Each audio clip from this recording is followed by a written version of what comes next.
I fell against the bathtub. Can you feel the weight of those words? Imagine standing in that room, a small, windowless hotel room cloaked in shadow. The air feels heavy. The faint metallic scent of blood lingers. And there, in the corner, a man sits crumpled, his body beaten, bound, and stabbed. He's barely holding on, yet he insists, nobody did this. How can you reconcile what your eyes see with what he's telling you? Everything in that room says otherwise. This isn't a fictional thriller or a script from a crime drama. This happened right here in Kansas City in 1935, inside room 1046 of the Hotel President. And nearly 90 years later, the case still defies explanation. Who was Roland T. Owen? Why did he choose that room? And perhaps the most chilling question of all, who or what was he hiding from? Before we dive into the mystery, ask yourself this. If you found yourself face to face with the unknown, would you demand answers or would you turn away? Let's see what lies behind the door of room 1046. A quiet entrance. It was January 2nd, 1935, a bitterly cold evening in Kansas City. The lobby of the Hotel President buzzed with activity.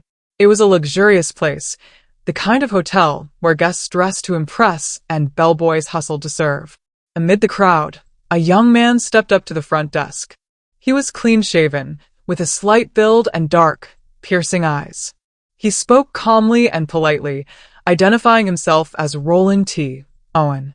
But here's where it gets unusual. Owen didn't bring luggage, not a suitcase, not a bag. All he had with him was a comb, a toothbrush, and a small tube of toothpaste. That was it.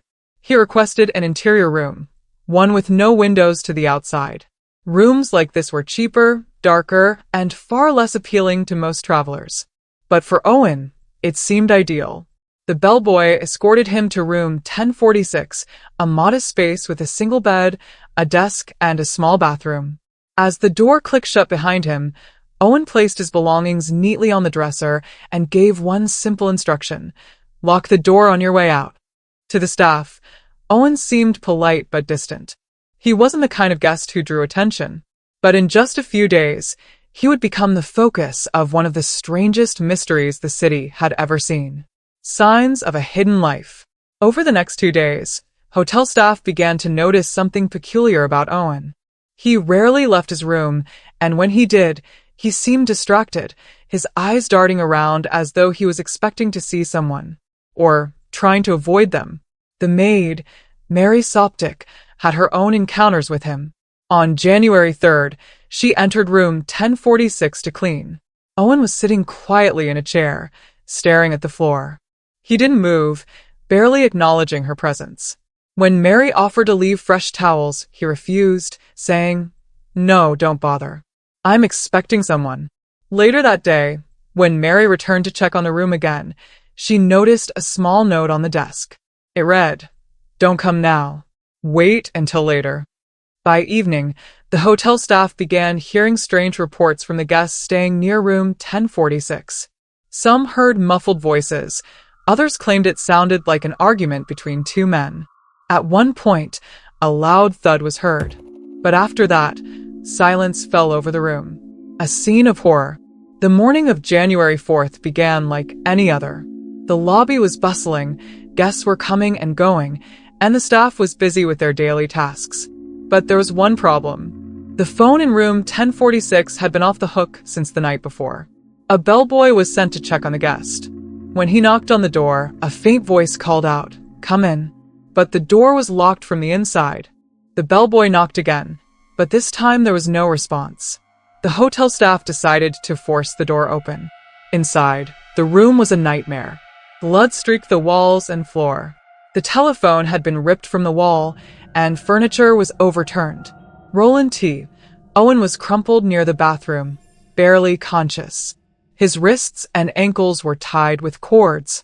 His chest and arms were covered in stab wounds, his head showed signs of a brutal beating, and his breathing was shallow. When they asked him what had happened, Owen's voice was barely audible. "Nobody did this. I fell against the bathtub." Those were his final words in room 1046. A case with no answers. Owen was rushed to the hospital, but his injuries were too severe. By that evening, he was dead. With his death, the case took a suspicious turn. The police launched a full investigation, but from the start, nothing about it made sense. The name Roland T. Owen turned out to be fake. There was no record of anyone by that name. And even stranger, Owen's fingerprints didn't match any known database. Witnesses offered only fragments of information. Some claimed to have seen a mysterious woman visiting Owen's room. Others mentioned a man with a scar seen lurking in the hallways. But neither the woman nor the scarred man was ever identified. Then there were Owen's belongings, or the lack thereof. His comb, toothbrush, and toothpaste, the only items he brought, were gone.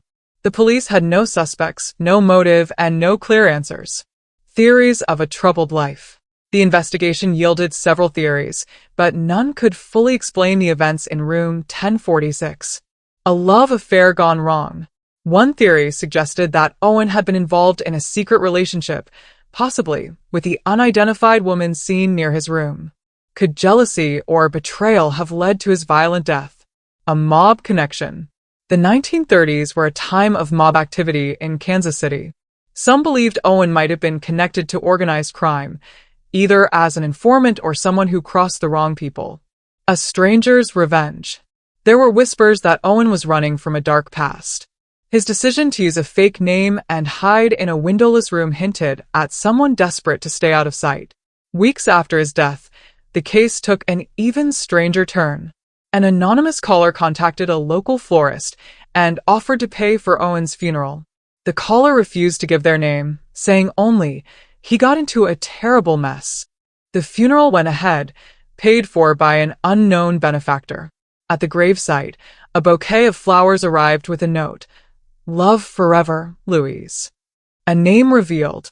Years later, the police uncovered Owen's true identity. His real name was Artemis Ogletree, a 17-year-old boy from Birmingham, Alabama, who had gone missing months earlier. But this revelation raised more questions than it answered. What was Artemis doing in Kansas City? Why had he used a fake name?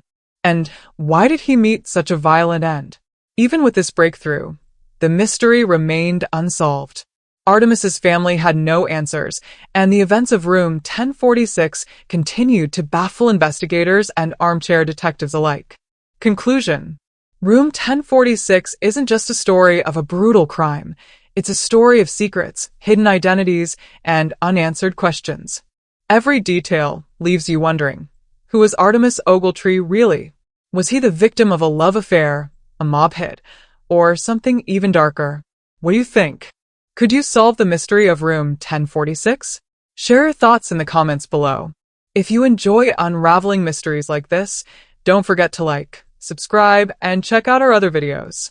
Until next time, stay curious, stay intrigued, and keep exploring the truth files.